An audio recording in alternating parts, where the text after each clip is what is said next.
예, 안녕하십니까. 2020년 경영학회 그 융합학술대회 한국세무학회 발표 논문 세션을 지금부터 시작하도록 하겠습니다. 저는 그 사회를 맡은 숭실대학교의 노희천 교수입니다. 인사드리겠습니다.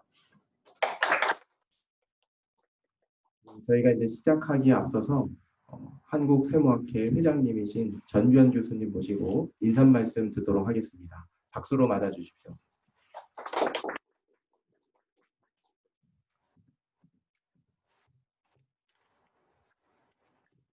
네, 안녕하세요. 한국세무학회장을 맡고 있는 숭실대학교의 전규환입니다.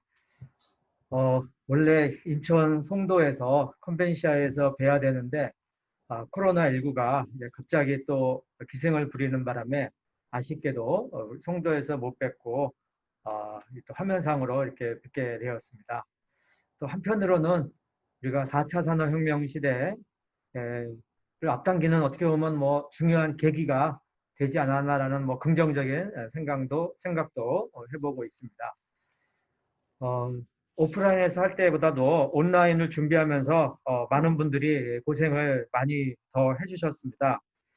먼저 오늘 발표를 맡아주시는 세종대학교의 이창석 교수님, 또 우리 그 경기도 도청의 우리 임병기 과장님하고 우리 지방세연구원의 임상빈 연구위원님, 그리고 서울대학교 지속가능회계재정연구센터의 황성필 박사님하고 우리 홍익대학교의 조영태 교수님, 다시 한번 감사를 드립니다.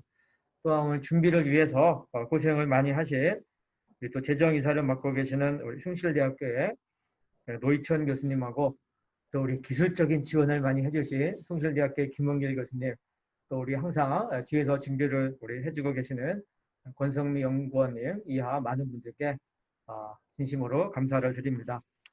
오프라인에서 뵙지 못해서 다소 아쉽긴 하지만은 또 우리가 이렇게 새로운 시도를 해본다는 데서 의미가 있는 것 같습니다. 세 편의 논문이 발표가 되는데요. 짧으면 짧고 또 길면 긴 시간인데 마지막까지 같이 함께 해주시기를 부탁을 드리겠습니다. 네, 다시 한번 감사합니다.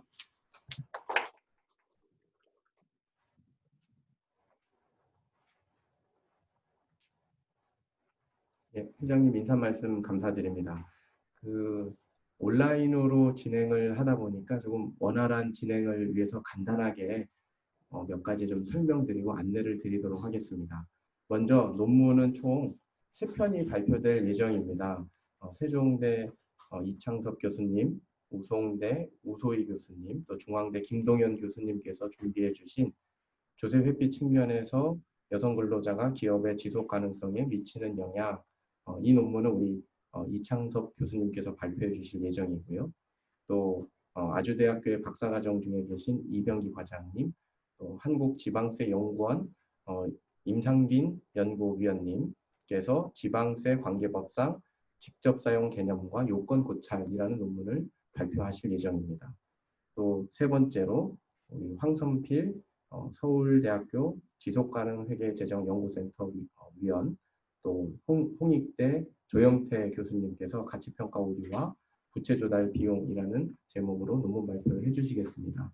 각 발표는 약 20분 정도 발표를 하고 논문의 그 발표 후 발표자가 직접 일단 질문이 있으신지를 좀 확인하겠습니다. 그래서 혹시 줌으로 들어오셔서 보시는 분들은 그때 음소거를 제거하신 후에 질문이 있으시면 질문을 해주시면 되겠고요.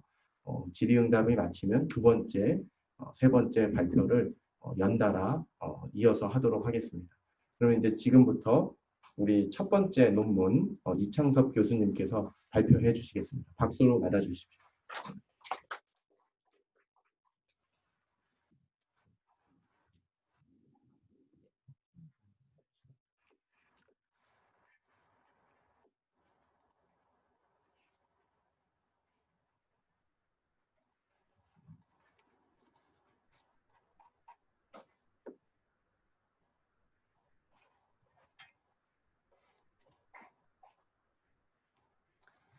안녕하세요. 오늘 발표를 맡게 된 세종대학교 이창섭입니다.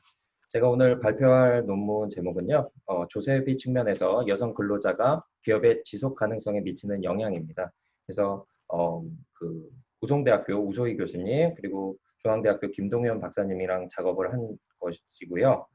본 논문은 사실은 올해 초에 논문이 게재가 된 논문입니다. 그럼에도 불구하고 제가 이쪽 분야에서 계속 확장 연구를 하고 있는데 이론적인 내용이나 또 방법론적인 문제가 또 많더라고요. 그래서 오늘 발표를 통해서 여러분들한테 좋은 코멘트, 뭐 개선 방안들을 듣고자 오늘 발표를 하게 됐습니다.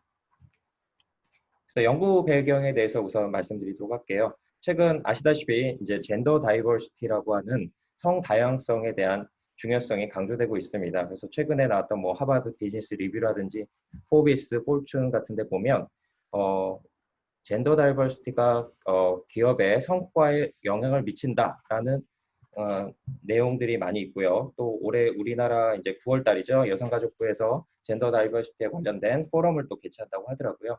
그래서 정말 젠더 다이버시티가 요즘에 들어와서 정말 그 핫한 이슈인지 제가 한번 살펴보려고 구글 트렌드에서 젠더 다이버시티라는 용어를 한번 검색해 봤어요. 그래서 이 그림을 보시면요. 이제 가장 높은 수치 이제 100이라고 돼 있는데요. 이게 100번 검색됐다는 얘기가 아니고요. 가장 이 2010년부터 2020년 현재까지 가장 많이 조회됐을 때를 100을 기준으로 이제 그 퍼센테이지가 나오는 겁니다. 그래서 10년 전 7월 달 보면 이게 25라고 돼 있어요. 그래서 최근에 비해서 한 10년 동안 4배 정도 젠더 다이버시티에 대한 관심이 높아지고 있다라는 것을 뭐 정확하지 않지만 주먹구구 시기지만 그래도 이렇게 관심이 높아지고 있다는 것을 저희가 살펴볼 수 있습니다. 그래서 연구 동기를 보면요. 최근 기업 내 여성 임원 또는 이사의 역할에 관한 연구가 활발히 진행되고 있습니다. 그래서 최근 연구를 보면 여성 임원 또는 이사를 보유한 기업의 회계 투명성이 어떻게 되는지 또는 기업 가치가 어떻게 되는지 관한 연구가 많이 있고요. 이러한 연구 배경에서는 이제 기업 내에서 근로환경 내에서 남성과 여성이 갖고 있는 성향이 좀 차이가 있다라고 주장되고 있습니다. 그래서 선행 연구에서는 여성이 남성에 비해서 근로환경에서 위험회피 성향이 높고 또 보수적인 성향이 높다라고 보고를 하고 있고요. 이것을 기반으로 여성 임원 이사에 관련된 연구가 진행되고 있습니다. 그래서 선행 연구에서는 소수의 여성 임원 또는 이사가 기업의 의사결정에 영향을 미친다고 하는데 그렇다면 소수의 임원 이사뿐만 아니라 다수의 여성 근로자들이 기업에 있다면 기업 문화에도 영향을 미칠 것이고 결과적으로 기업의 의사결정에도 영향을 미칠 수 있는 게 아닐까라는 리서치 퀘스천을 갖고 본 연구를 진행하게 됐어요. 그래서 선행 연구를 보시면 첫 번째 요 부분이 이제 남녀 근무 환경 성향 차이인데요. 앞에서 말씀드렸듯이 근로환경에서 여성은 남성보다 높은 도덕적 기준을 갖는다. 그리고 위험회피 성향도 높고 그리고 신뢰성도 더 높다 이런 연구가 있었고요. 이에 관련돼서 여성 임원에 관한 연구가 다양하게 진행됐습니다. 그래서 예를 들어 여성 CFO가 있는 기업은 뭐 DE, 이익 조정, 재량적 발생액이 낮게 보고되었다. 또 여성 임원이 있을 때는 기업 성과 및 기업 가치가 높게 보고되었다. 또 이사회 여성이 있을 때 이사회가 보다 그 지배 구조로서의 감독 역할을 더 잘 수행한다라는 연구가 있고요. 또 최근에 2018년도에 신재영 교수님, 이건 교수님이 쓰신 논문에서는 여성 임원이 있는 기업의 경우 조세회피 수준이 낮다는 연구 결과도 보고됐습니다. 그래서 이와 같은 연구는 여성 임원에 관련된 연구인데요. 그럼 여성 근로자에 관한 연구를 찾아보니까 이 김연아 교수님, 정석우 교수님이 2018년도에 여성 근로자 비율이 높은 기업의 경우 이익 조정이 낮게 나타난다라는 연구 결과를 보고함으로써 여성 근로자 역시 기업 의사결정에 영향을 미칠 수 있다라는 내용을 이제 보여주셨습니다. 그래서 본 연구의 가설 설정은 다음과 같습니다. 방금 말씀드린 이제 김연아 교수님, 정석우 교수님이 발표하신 2018년도 연구에 따르면 기업 내 여성 임원뿐만 아니라 여성 근로자 역시 기업의 유의한 의사결정에 유의한 영향을 줄 수 있다고 보고했고요. 이는 아마도 저희가 생각했을 때 젠더 다이버시티가 기업 문화에 영향을 미치고 이는 결국 궁극적으로 기업의 의사결정에도 영향을 줄 수 있다라고 가정을 했어요. 그래서 본 연구에서는 기업 내 그 젠더 다이버시티가 높아지면 여성의 높은 도덕적 기준, 위험회피 성향이 기업 문화에 반영돼서 결과적으로 기업의 조세회피 행위를 효과적으로 감독할 수 있을 것이라고 예측했습니다. 그래서 가설은 매우 단순합니다. 여성 근로자 비율과 조세회피 수준 간의 상관관계를 본 연구예요. 그래서 이게 유의한 음의 상관관계가 나타날 경우에는 조세회피 수준을 이제 낮추는 역할을 할 거다라고 저희가 모형을 설정했습니다. 그래서 연구 방법론 보시면 상당히 간단한 모형입니다. 여기 보시면 가장 중요한 키 변수가 여기 FER이라고 해서 Female Employee Ratio라고 해서요. 전체 정규직 직원 중에 여성 정규직 직원 비율이에요. 그 모델 두 번째는 HFER이라고 해갖고요. 이건 더미 변수로 맞는 겁니다. 그래서 중간값을 설정해서 전체 기업 중 중간값이 여성 비율이 높은 기업은 1 아니면 0으로 더미로도 그냥 한번 테스트 해봤어요. 그래서 BTD라는 조세피 그 측정 변수랑 비교를 해본 연구입니다. 표본 기간은 2010년부터 2018년까지 국내 코스피 코스닥 상장 기업으로 대상으로 연구를 진행했습니다. 결과를 보시면 이제 모델 1-1은 이제 컨티뉴어스 변수로 한 거고요. 모델 1-2는 더미 변수로 한 건데 여기 FER과 HFER이 이제 종속 변수인 그 조세피 측정 변수죠. BTD와 유의한 음의 상관관계가 나타났다라고 저희가 확인했습니다. 나머지는 뭐 그 통제 변수인데요. 선행령과 매우 흡사한 결과가 나타났습니다. 그래서 강건성 분석을 수행했는데요. 강건성 분석에서는 처음 저희가 메인 분석에서는 정규직 직원들만 대상으로 했는데 비정규직 직원도 포함해서 했을 때도 유의한 결과가 나왔고요. 또 강건성 분석 두 번째에서는 이제 최근 또 2006년도 데사이 데마팔라 연구에서 쓰인 조세피 측정치를 이용해서 이제 강건성 분석 두 번째를 했는데요. 역시 동일하게 유의한 부의 상관관계가 나타났습니다. 그래서 결론을 말씀드리면요. 본 연구는 젠더 다이버시티가 기업의 조세피 수준을 낮추는 데 중요한 역할을 한다고 보고를 하고 있고요. 그리고 조세피에 영향을 미치는 다양한 요인들이 있는데 이런 성별 다양성도 어쩌면 추가적인 결정 요인이 될 수 있다라는 것을 제시하고 있습니다. 그리고 선행연구에서 많이 이루어진 여성 임원 이사뿐만 아니라 여성 근로자 역시 기업의 의사결정에 영향을 미칠 수 있다라고 저희가 주장하고 있고요. 최근 이제 여성 인력의 사회 진출에 대해서 좀 많은 이야기가 나오고 있는데 여성 우수 인력 및 여성 우수 인력의 사회적 진출 및 참여의 중요성을 나타내는 근거 자료로 사용될 수 있지 않을까, 이런 점이 공헌점이 될 수 있지 않을까 생각하고 있습니다. 그래서 발표는 여기까지고요. 혹시 질문이 있으시면 해주시면 좋겠습니다.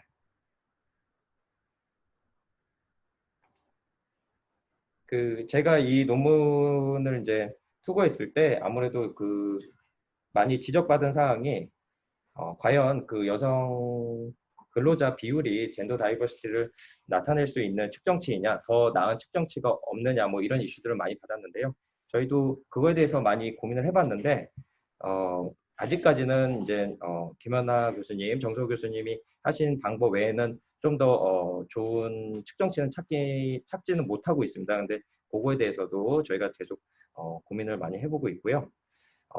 저희가 또 제가 논문을 투고했을 때 지적받은 사항이 아무래도 이게 이제 저희가 기업 규모를 통제를 하긴 했습니다. 그럼에도 불구하고 아무래도 대기업에서 다양한 그 다이버시티 수준을 높는 근로자를 뽑을 거고, 그리고 아무래도 좋은 기업이니까 조세피 수준도 낮지 않을 거라는 그런 지적사항을 받았는데요. 그 부분도 충분히 옳은 내용이라고 생각하고 있고요. 아무래도 그 부분을 통제할 수 있도록 최대한 이제 고민하고 있는 중입니다. 그래서 요거와 관련돼서 저희는 계속 이제 연구를 진행하고 있는 상황입니다. 네, 질문 해주십시오. 조세 회피는 예. 최고 의사결정 과정에서 이루어질 수 있는 내용이라고 판단이 되는데, 네. 왜 여성 임원이나 이사가 아니라 여성 근로자까지 이렇게 확장해서 이 조세 회피에 영향을 미치는지를 보는 이유는 어떤 걸까요? 맞습니다. 교수님 말씀하신 대로 그 여성 임원이나 이사 같은 경우는 회사의 중요한 의사결정권자인 반대로요. 근데 일반 근로자는 예를 들면 저희 회사에서 뭐 격리를 보는 여자 직원이 맞는데 조세피에 그 영향을 줄 수 있을까? 이런 저희도 고민을 많이 했는데요. 또 최근에 나왔던 이러한 관련된 연구의 기반이 여성 임원을 쓰는 이유가 사실은 여성들이 더 기업 내에서 윤리적이고 또 보수적인 성향이 낮다라고 했을 때 최근 연구에서는 이제 그 소수의 여성 임원들이 기업에 영향을 미치는 것보다 여성들이 많으면 아무래도 그 기업 코퍼레이트 컬처라고 얘기하나요? 뭔가 그런 분위기가 조정되고 예를 들면 뭐, 예전에 남성 중심적인 기업에서 의사결정을 너무 이렇게 그 탑다운으로 이루어졌을 때 여성들이 많은 분위기가 그 성다양성이 증가되면서 그런 행위들을 하는 거에 대해서 남성들이 약간의 부담감도 느끼고 제약도 느끼고 이런 거에 대해서 우리 기업 문화가 좀 안 좋아지지 않을까 이런 우려들이 발생해서 이런 역할을 할 거라는 저희가 이제 가설을 하고 있는데요. 말씀하신 반대로 그거에 대한 그 링크를 좀 잘 설정해야 되는 게 이 젠더 다이버시티 연구에서 중요한 포인트인 것 같습니다. 그래서 이 연구가 어려운 게 좀 그쪽 그 여성학이라든지 아니면 그 컬처라든지 그쪽 부분의 선행 연구가 좀 더 많이 이루어져야 될 것 같습니다. 조금 이어가지고 네. 예를 들면 말씀하신 것처럼 재무 쪽 분야, 네, 그쪽에 여성 근로자 비율이 뭐 좀 많다. 그러면 좀 설명이 될 것 같은데 그게 아니라 주로 여성 근로자는 마케팅이라든지 이런 쪽이 많고 예. 전통적으로 파이낸스 하는 쪽은 남성이 많다. 예. 근데 전체는 여성 근로자가 많다. 예. 그러면 약간 오해하는 그런 기업 규모 효과가 더 반영되는 결과가 나타날 수도 있을 것 같은데 예. 그런 어떤 여성 근로자의 부처별 비중 같은 게 사실은 또 중요한 건 아닐까요? 저 사실은 그 부처별에 대해서 저희 저자들끼리 생각을 못 했는데요. 교수님께서 말씀해 주신 부분을 들으니까 너무 좋은 방법인 것 같습니다. 그래서 부처별 그 비율을 저희가 한번 구해 봐가지고요. 그런 쪽으로 나가면 저희가 우려했던 부분을 많이 좀 줄일 수 있지 않을까 생각됩니다. 좋은 코멘트 감사합니다. 네. 더 질문 없으시면 이제 두 번째 발표자분께서 발표를 진행해 주시고. 네, 여기 잠시 후 공유를 중지하고요. 그다음 두 번째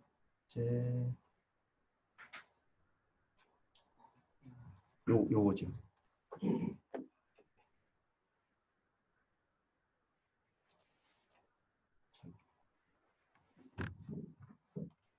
예, 임병기 박사님께서 발표하시겠습니다.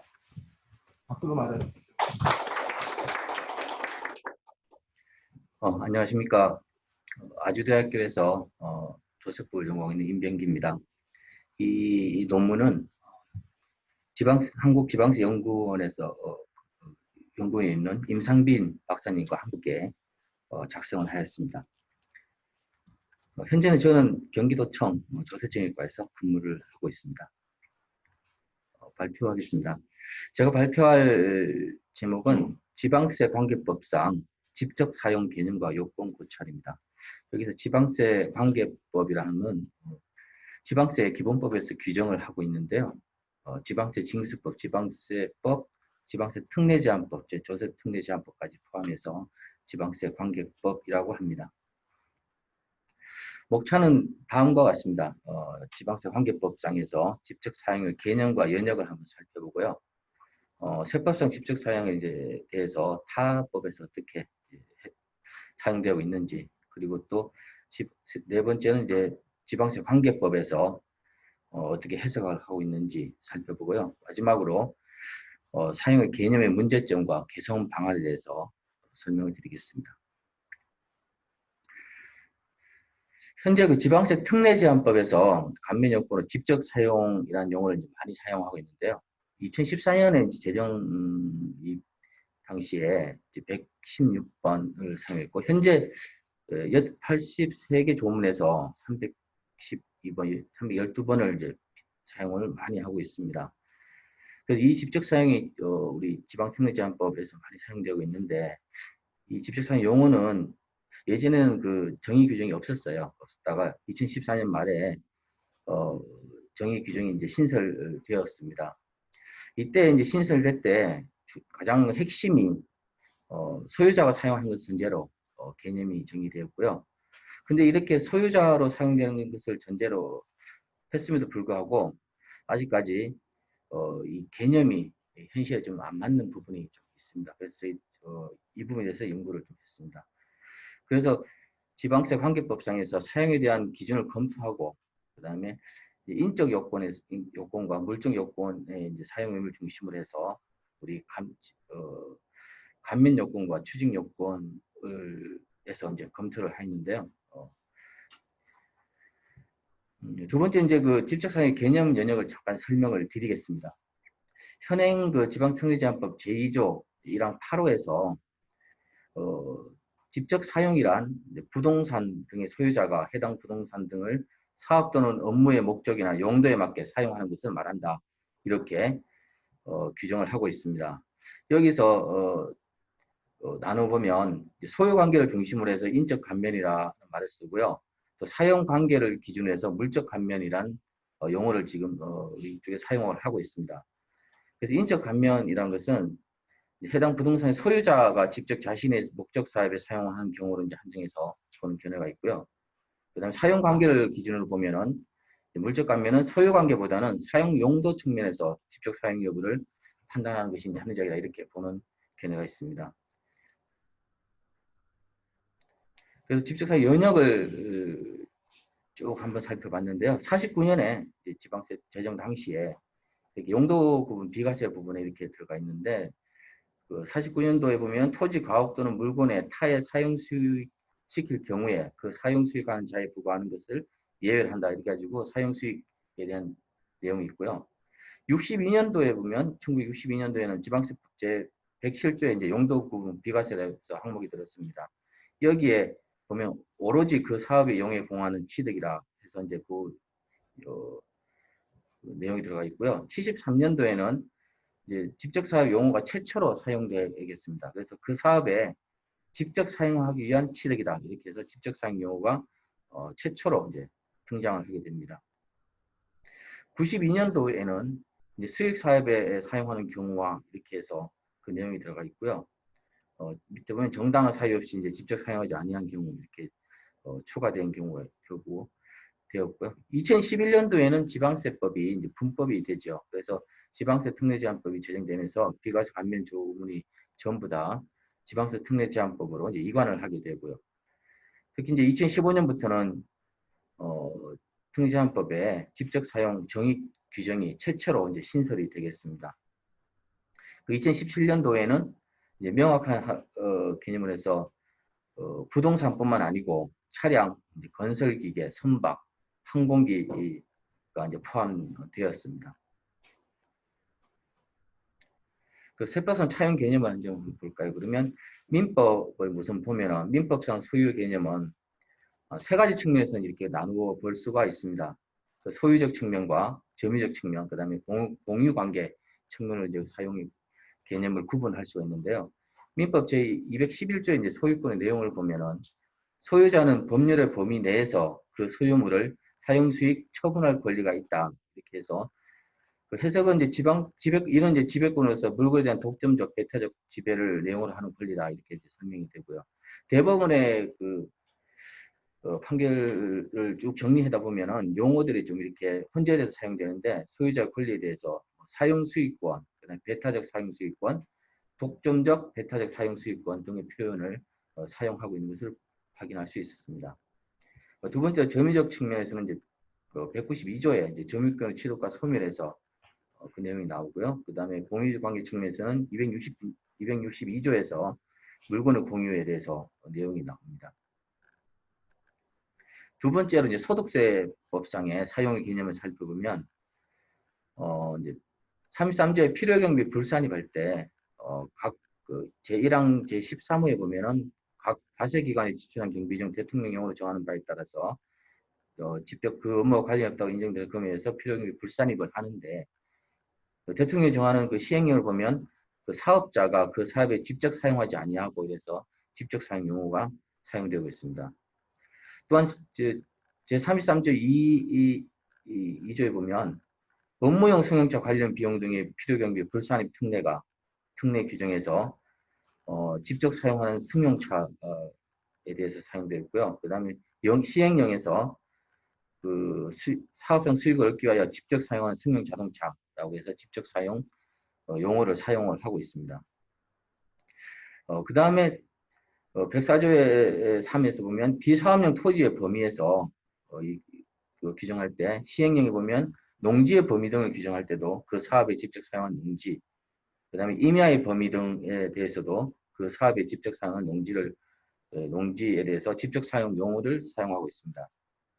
소득세법에서는 직접 사용 정의 규정은 없습니다. 없으나 근데 특히 이제 문제가 되는 부분은 비사업용 토지의 범위에서 보면 지방세 특례제한법을 이제 준용하는 규정을 두고 있는데 지방세 특례제한법에서의 직접 사용도 개념이 지금 다툼이 두 가지로 분리되는데 여기서 직접 사용 개념이 이제 상충될 우려가 있다고 생각됩니다. 그다음 법인세법에서 보면은 법인세법에서 이제 3개 조문 시행에서 13개 조문에서 직접 사용이 사용되고 있습니다. 그 내용을 보면 제4조의 과세소득의 범위에서 보면은 유형자산 및 무형자산의 처분의 수입에 단서 조항에 고유 목적 사업에 직접 사용하는 자산의 처분이란 이렇게 해서 직접 사용 용어가 사용되고 있고요. 그 다음에 업무용 승용차 관련 비용 앞에 소득세처럼 내용이 같습니다. 그 다음에 50조에 보면 교환이란 자산 양도 차익 상당액의 성금 산입에 대해서도 직접 사용 용어가 사용되고 있습니다. 법인세법 관련한 직접 사용에 대한 그 대법원 판결을 보면은 2014년도 판결인데요. 고유 목적 사업에 직접 사용한 것인지 여부는 비영리 내국법인의 사업 목적과 취득 목적을 고려하여 그 실제 사용 관계를 기준으로 객관적으로 판단해야 한다라고 하면서 실제 사용 관계를 기준으로 삼고 있습니다. 여기서 보면 조세법에서 이제 직접 사용은 매우 빈번하게 사용되는 것을 볼 수 있는데요. 소득세법과 법인세법에서는 판결문 같이 그 실제 사용 관계를 기준으로 하고 있고, 지특법에서는 지방세 특례제한법에서는 부동산의 소유자가 사업 등 업무의 목적이나 용도에 맞게 사용한 것을 라고 규정하고 있어서 소유자를 추가를 돼 있죠. 그래서 직접 사용에 대한 약간 그 구분할 필요성이 있는데요. 법조문의 그 형식을 가지고 한번 분류를 해봤는데 두 가지로 이제 용어를 한번 만들어 봤습니다. 그 목적 부합설과 이제 실제 부합설이라는 용어를 한번 만들어 봤습니다. 목적 부합설은 조문에는 뭐뭐 하기 위하여 취득하는 부동산에 대해서는 취득세를 감면한다. 이런 형식으로 이제 되어 있고요. 실제 부합설은 이제 뭐뭐한 자가 목적으로 취득하는 부동산에 대해서는 취득세를 감면한다 해서 목적 부합설은 부동산 등의 취득 주체의 목적 사업에 사용되는 경우에 이제 목적 부합설이라는 용어를 사용했고, 실제 부합설은 취득의 주체가 직접 사용하는, 취득의 주체가 이제 중심이 되는 용어가 이제 실제 부합설이 되겠습니다. 그 직접 사용에 대한 판례상 이제 개념을 한번 쭉 분석을 해봤는데요. 대법원의 해석 기준은 통상 엄격한 방향으로 이제 강화되는 경향을 보이지만 아직까지 그 명확한 기준은 없는 걸로 지금 확인되었습니다. 86년에 나온 판결문은 그 실제 사용 관계를 기준으로 판단한다 이렇게 제시하고 있고요. 2011년도에 보면은 이제 그 사용 용도 그 고유 업무에 직접 사용한다 함은 그 당해 재산의 사용 용도가 직접 그 고유 업무에 사용하는 것이면 족하다 할 것이고, 그 사용 방법에 대해서는 뭐 제3자에게 임대 위탁하는 것에 대해서는 이제 여부를 가리지 않는다 해서 사용 방법에 대해서는 다르게 보고 있습니다. 2011년도 11월 30일 나온 판결인데요. 여기 좀 더 강화됐죠. 이게 직접 사용한 것을 볼 수 있을 정도의 제3자에게 대한 지휘 통제 및 관리 감독의 권한을 가지고 있어야 된다. 이렇게 해서 새로운 기준을 좀 제시했고요. 직접 사용에 대한 정의 규정이 신설된 이후에 이제 2018년 판결이 나왔는데, 그 부동산의 소유자가 해당 부동산을 사업 또는 업무의 목적이나 용도에 맞게 물류사업에 사용하는 것이면 충분하고, 그 사용 방법이 원고 스스로 그와 같은 용도에 사용하거나 제3자에게 뭐 임대 위탁 하는 용도에 사용하는지 여부는 가리지 아니한다. 이래서 또 폭넓게 이제 봐주고 있습니다. 그리고 2019년에 나온 판결은 그 사용의 범위는 당해 단체의 사업 목적과 취득 목적을 고려하여 그 실제 사용 관계를 기준으로 객관적으로 판단되어야 한다. 이렇게 판결하였습니다. 그럼 이제 직접 사용의 정의 규정 신설 이후에 나온 판결을 중심으로 한번 본다면 대부분은 직접 사용의 사용 방법에 대해서는 임대 또는 위탁까지는 배제하지 않고 있습니다. 그러나 조세심판원은 이제 다르게 이제 판단하는데 그 사용 방법이 임대 제3자 사용, 위탁 사용은 직접 사용에 해당하지 않는다라고 지금 결정을 하고 있습니다. 그래서 약간 상충된 부분이 있습니다. 현재 대법원은 지득부선 감면 목적, 그다음에 감면 요건, 업종의 특성 등을 이제 고려해서 판단을 해야 된다라고 하면서 그 사용 이제 범위에 대해서는 해당 목적, 사업 목적과 취득 목적을 고려하여 그 실제 사용 관계를 기준으로 판단하고, 다만 이제 사용 방법에 대해서는 뭐 어디에 해당하는지 이제 여부는 가리지 않는다고 했는데, 여기에 대한 의의를 좀 보면은 뭐 사용 방법에 대해서 우리 신설 이후에 최초로 이제 제시를 했고요. 그런데 이제 개별 사안별로 어떤 업종이 이제 이에 해당하는지는 뭐 검토가 좀 필요한 것 같습니다. 거기에 대해서는 이제 제시가 없어서 제가 남겨두었죠. 다섯 번째로 이제 사용의 개념의 문제점 이제 개선 방안에 대해서 말씀드리겠습니다. 우선 감면 요건과 그 지방세 특례제한법은 조문이 이제 감면 요건이 있고, 그 다음에 그에 이행하지 않았을 때는 이제 추징 요건이 있습니다. 그 추징 요건에서 이제 사용에 대해서 한번 살펴보도록 하겠습니다. 감면 요건 두 가지로 이제 분류되는데요. 직접 사용 감면 요건과 용도 사용 감면 요건으로 구분됩니다. 직접 사용 감면 요건은 그 사업에 직접 사용하기 위하여 이렇게 조문이 되어 있고요. 용도 사용 감면 요건은 조문상에 뭐뭐 용어로 사용하기 위하여 이렇게 되어 있습니다. 이 내용들은 과거에는 비과세에서 이제 발전해서 용도 사용 감면이 굉장히 많았는데, 현재 이제 지특법 제정 이후에는 직접 사용 감면 요건이 점점 확대되고 있는 추세입니다. 추징 요건을 보시면 이제 두 가지로 분류할 수 있습니다. 소유자적 관점에서 볼 수 있고요. 사용의 목적 및 형태로 이제 분류를 할 수 있는데, 소유자적 관점에서 보면은 해당 용도로 직접 사용하지 아니하는 경우 이럴 때 소유자적 관점이 되고 있고요. 사용의 목적 및 형태를 측면에서 본다면 매각 정의하거나 다른 용도로 사용하는 경우에서 이렇게 두 가지로 이제 분류를 할 수 있습니다. 여기서 보면은 지특법상 이제 감면 요건으로 이제 직접 사용을 이제 규정하고 있지만, 일부 규정은 이제 용도 사용을 이제 규정하고 있습니다. 예를 들어 보면 추징 규정은 이제 직접 사용을 규정하고 있는 경우에 있어서 이제 해석의 여지가 발생할 수 있는데, 예를 들어 이제 지방특례제한법 11조의 농업범위에 대한 감면을 보면은 감면 요건에는 뭐뭐 영농에 사용하기 위하여 해서 이렇게 규정하고 있는데, 추징 요건에는 또 직접 사용하지 아니하는 경우 이렇게 추징 요건, 감면 요건보다 추징 요건이 더 엄격하게 보고 있죠.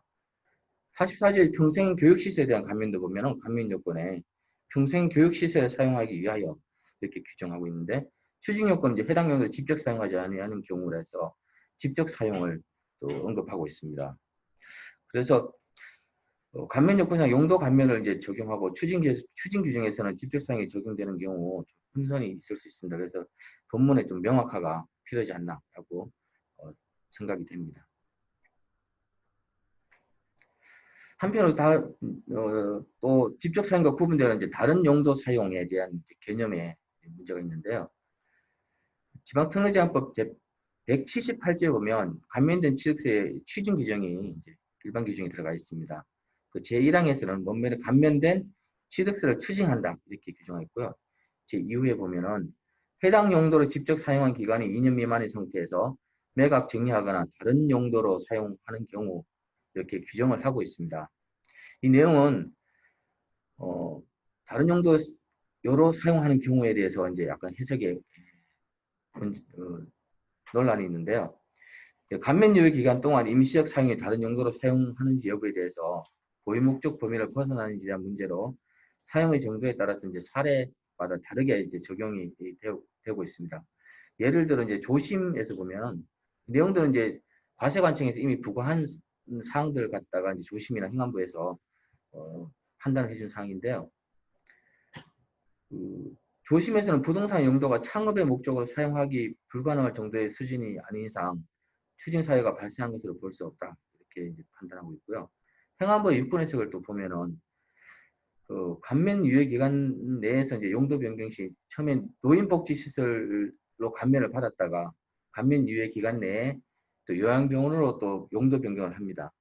그러다 또 다시 노인복지시설로 이제 변경했는데 이때도 당해 감면 유예 기간 내에 다시 용도 변경하여 해당 용도에 사용하면 감면 대상이다. 이렇게 이제 판단을 하고 있습니다. 그래서 다른 용도 사용은 감면 유예 기간 동안에 고정 시설물 등 이제 설치가 없는 이상 일시적 사용에 대해서는 감면 고유 목적을 변경하는 확정적인 다른 용도 사용으로 보지 않는 것이 바람직하다. 이렇게 이제 판단이 되고요. 그 내용들은 이제 일시적 사용은 건물의 용도 범위에서 가능하고 다른 용도 사용을 본 것은 감면 목적을 벗어나는 확대 해석이다. 이렇게 판단하고 있습니다. 결론적으로 이제 종합해서 말씀드리면 그 직접 사용에 대한 대법원 이제 해석은 2014년 10월 31일 지방제한법에 그 직접 사용에 대한 정의 규정이 되어가지고 이 시점을 기준으로 해서 이제 개정 전과 개정 후로 이제 나뉘게 됩니다. 개정 후에는 부동산의 소유자가 제3자에게 임대 또는 위탁하는 경우에서 개별 사항별로 이제 다르게 지금 판단하고 있는데요. 특히 이제 물류단지와 종교법인 감면과 관련해서는 대법원은 집사용의 판단 기준인 사용 범위와 이제 사용 방법을 제시를 했고요. 지방세 관계법상 이제 직접 사용과 용도 사용의 이제 의미에 대해서도 앞에서 검토를 해드렸습니다. 정리하자면 직접 사용은 이제 감면 요건이나 추징 요건이고 감면 주체와의 관련성을 요하는데 지방세 감면의 다양성에 인해서 직접 사용 개념과 용도 사용 개념이 이제 혼재돼서 운영되고 있습니다. 이러한 그 혼재되는 운영은 과세관청과 납세자 간의 이제 사용에 대한 인식이 좀 차이가 많습니다.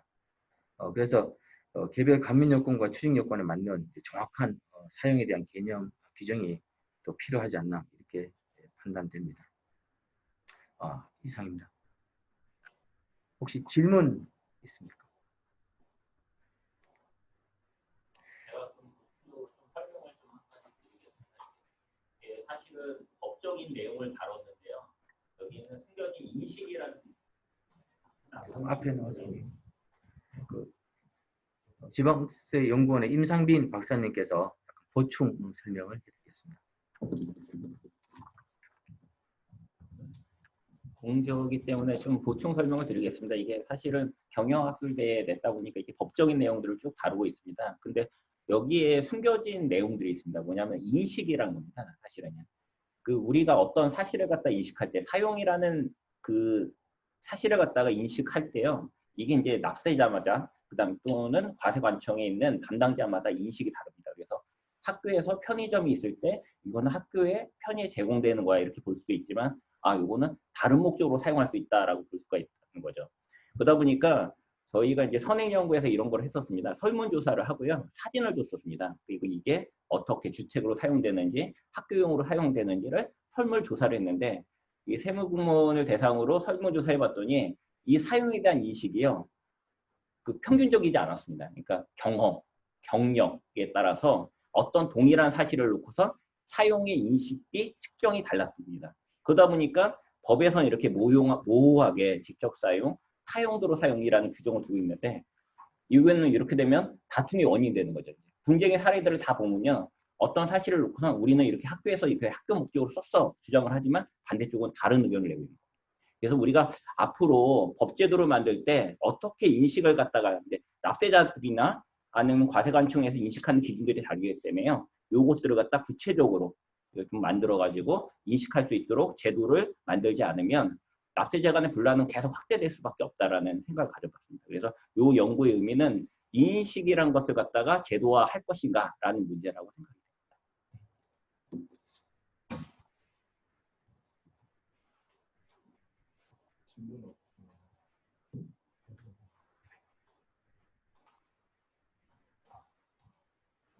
질문이 없으신 걸로 알고 다음 발표 준비로 넘어가도록 하겠습니다. 이건가요?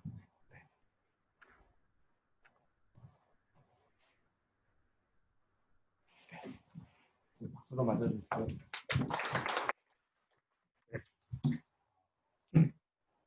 저는 지속가능 회계재정연구센터에서 공공모문 관련해서 이제 연구를 이제 갓 시작하게 된 연구 추심자라고 보시면 될 것 같습니다. 그래서 인사드리는 차원에서 발표를 준비했다라고 봐주시면 좋겠고요.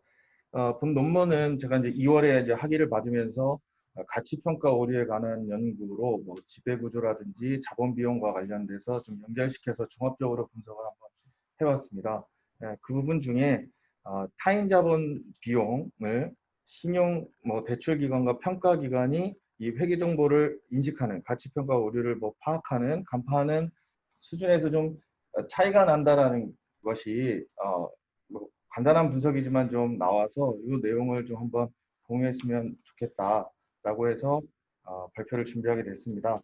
근데 제가 원래 요즘에 학회에서 PPT로만 발표를 좀 많이 하다 보니까 논문에 이게 지금 프린트된 논문은 이게 좀 그냥 작성 중인 거다라고 해서 그냥 너그럽게 좀 봐주셨으면 좋겠습니다.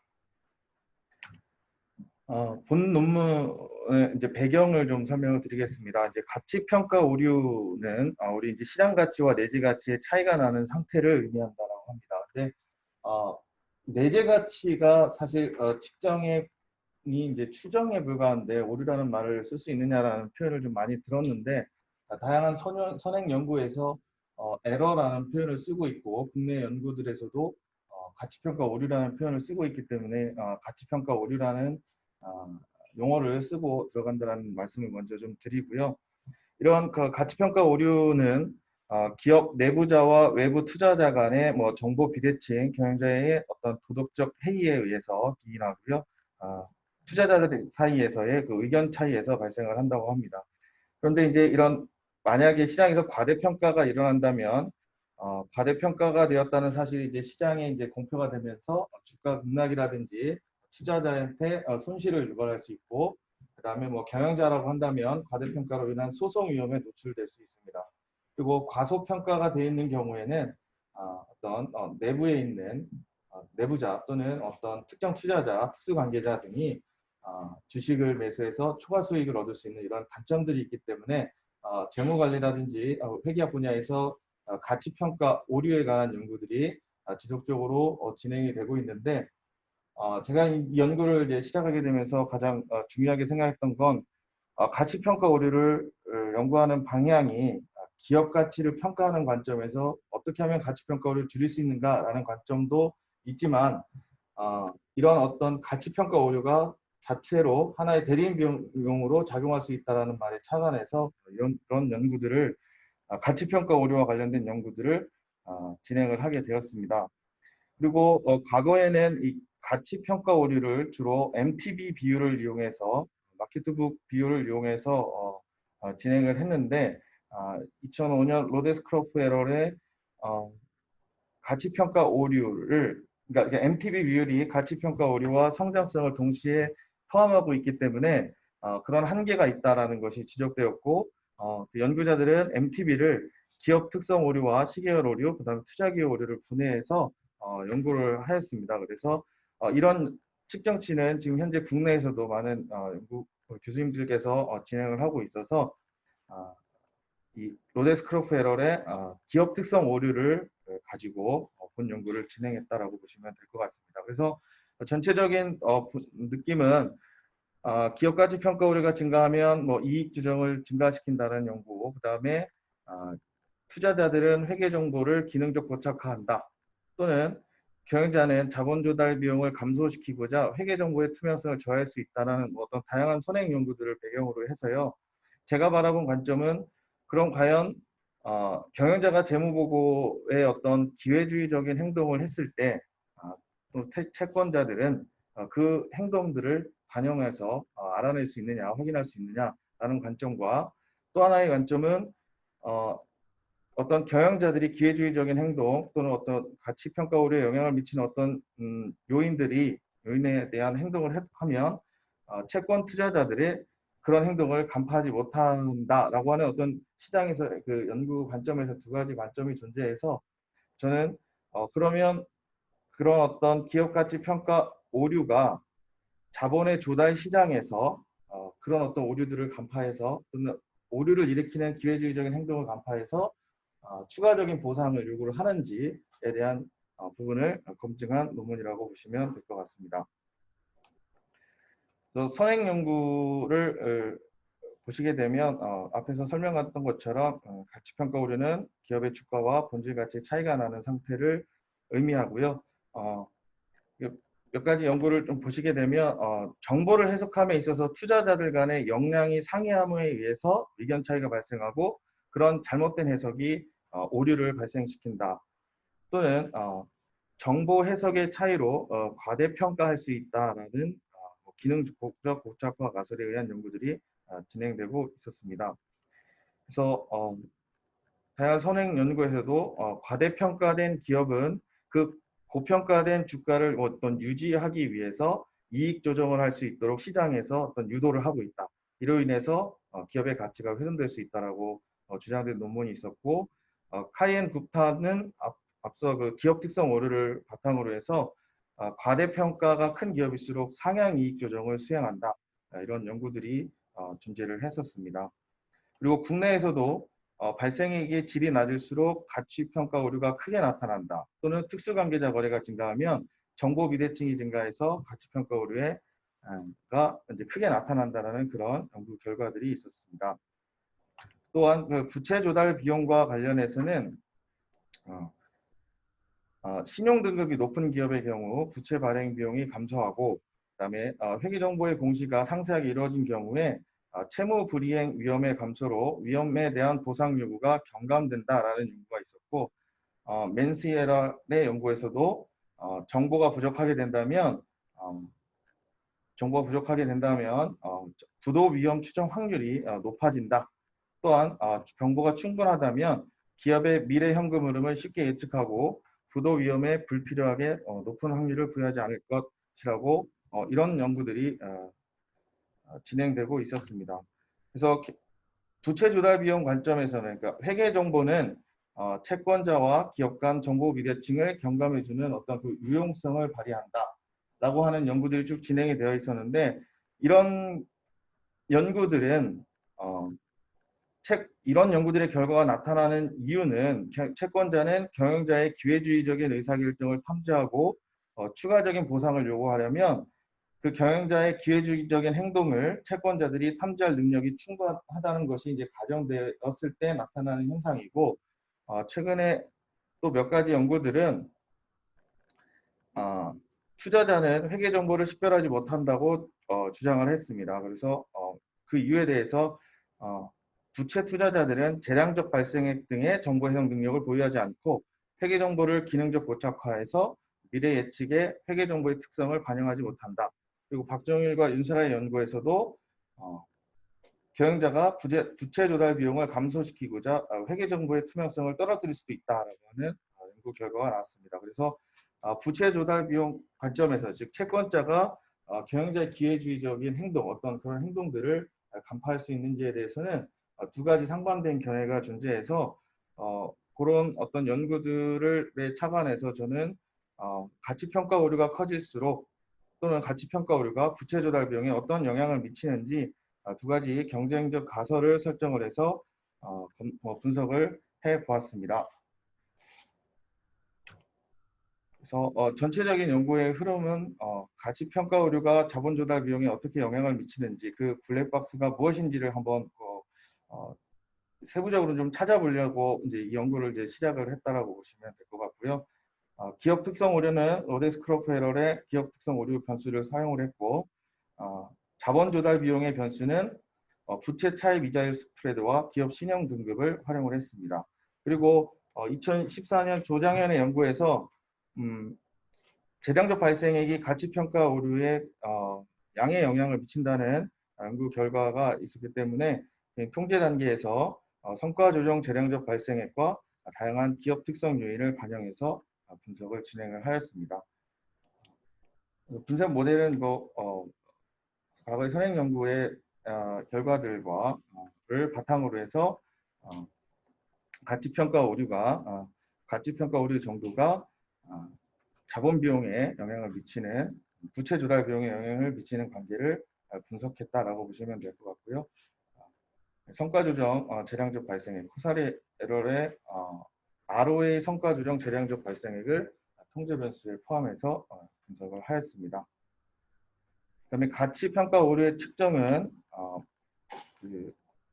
마켓투북을 이제 분해해서 거기에서 이제 개별 기업의 회계 정보를 동일 시점에 산업별 회계 배수에 적용시켜서 내재 가치를 추정해서 시장과 추정된 내재 가치의 차이를 우리가 기업 특성 오류로 측정을 해서 분석을 하였습니다. 그 다음에 부채 조달 비용은 부채 차입 이자율은 나이스 신용평가에서 제공하는 총 금융 비용을 평균 이자 발생 부채로 나누어서 산출을 했고요. 여기에서는 그 스프레드를 소수의 순위 등급 변수로 재계산해서 가장 큰 경우에는 1000을 부여해서 나중에 그 1000으로 나누는 예를 들어 1000개가 있었다라고 한다면 그래서 그런 소수의 순위 등급 변수를 활용을 해서 계산을 했고요. 그다음에 기업 신용 등급은 회사채 등급을 활용을 하면 표본이 좀 작아서 기업 신용 등급을 활용을 했습니다. 기업 신용 등급은 다음과 같이 1점에서 10점 사이로 신용 등급이 산출됩니다. 제가 BY 부채 차입 이자율 스프레드가 클수록 부채 조달 비용이 크다라고 보시면 될 것 같고요. 기업 신용 등급은 낮을수록 부채 조달 비용이 낮다. 이렇게 좀 방향을 좀 맞췄어야 되는데 이게 좀 지금 분석하는 과정에서 그 부분을 조정을 하지 못했습니다. 한번 보시면 될 것 같고요. 그래서 2008년부터 2017년까지 유가증권 시장과 코스닥 시장을 대상으로 분석을 했고 시점 분석 결과는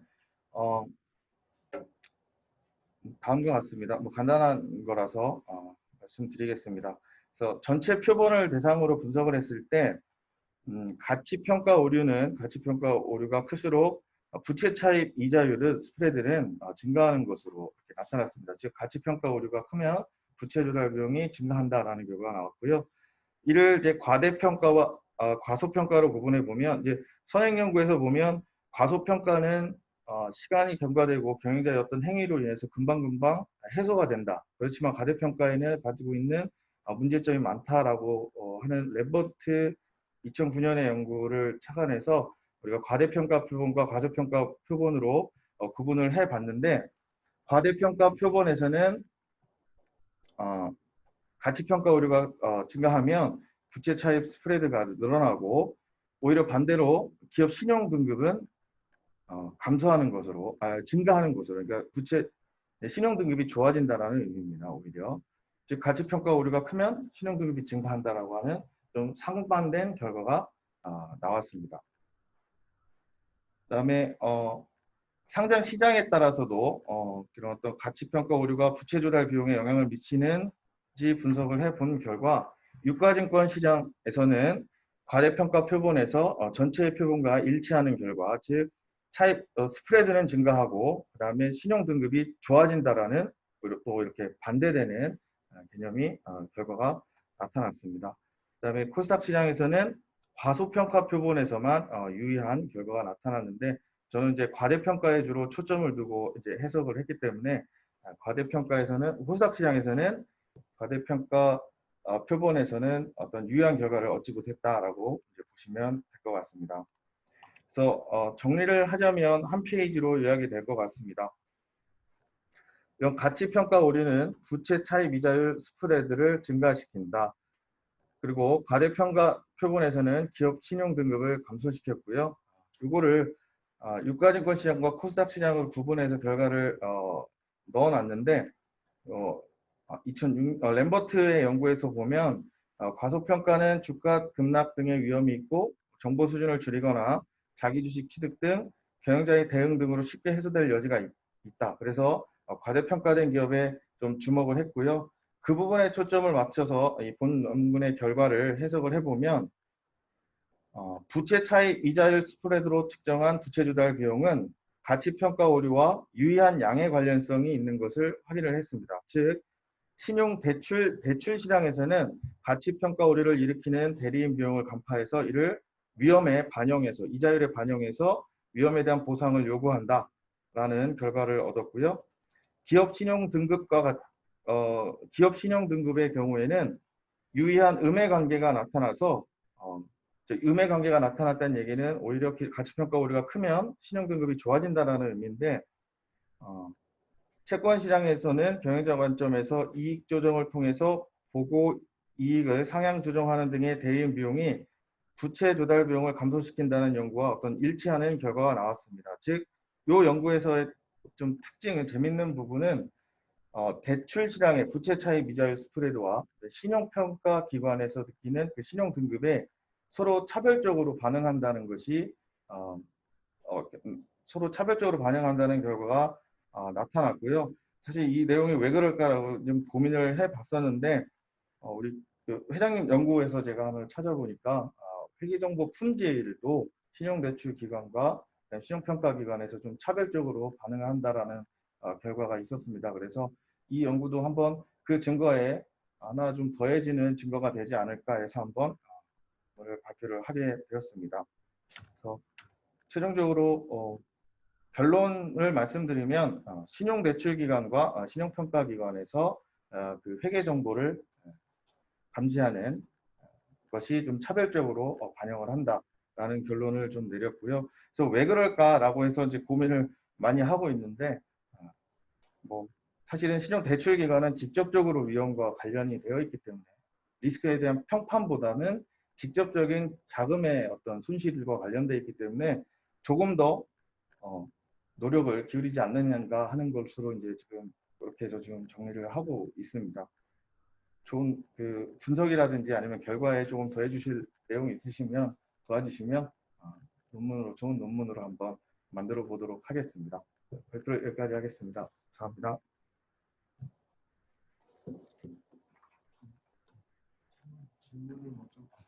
네. 질문 안 바꾸죠. 제가 빨리 마무리를 했는데요. 혹시 질문이 있으시면 질문해 주시면.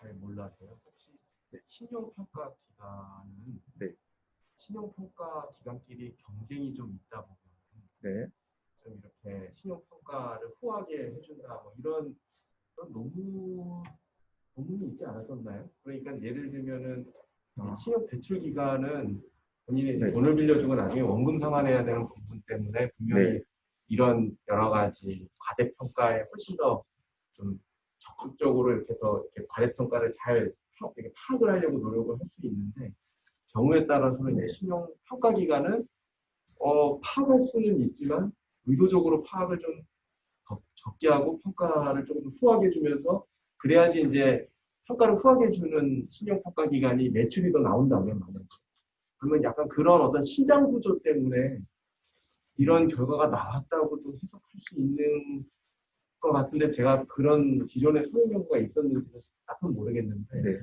혹시 그 신용평가 기관과 관련된 어떤 시장 구조로 인한 그 좀 여러 가지 평가에 대한 오류라든지 과대평가 유인이라든지 이런 게 만약에 좀 있다면 이 결과를 조금 뒷받침할 수 있는 그런 거일 수도 있지 않을까 하는 생각이 듭니다. 좀 찾아보고 반영을 한번 해보도록 하겠습니다.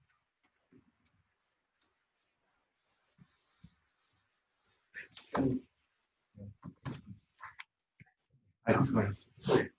제가 정리하겠습니다.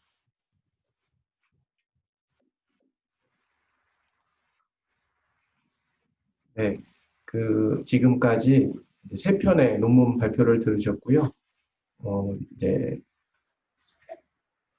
충분히 질의응답이 됐다고 일단은 생각을 하겠습니다. 충분히 토론이 된 것으로 저희 파악을 하고 이번 이제 어떻게 보면 특수한 좀 상황으로 좀 여러 가지 진행이 예상하지 못한 방식으로 좀 됐기 때문에 좀 불편하신 점이 있으셨을 수 있지만 그래도 잘 발표해 주셨고 또 그런 부분에 있어서 경청해 주셔서 감사드립니다.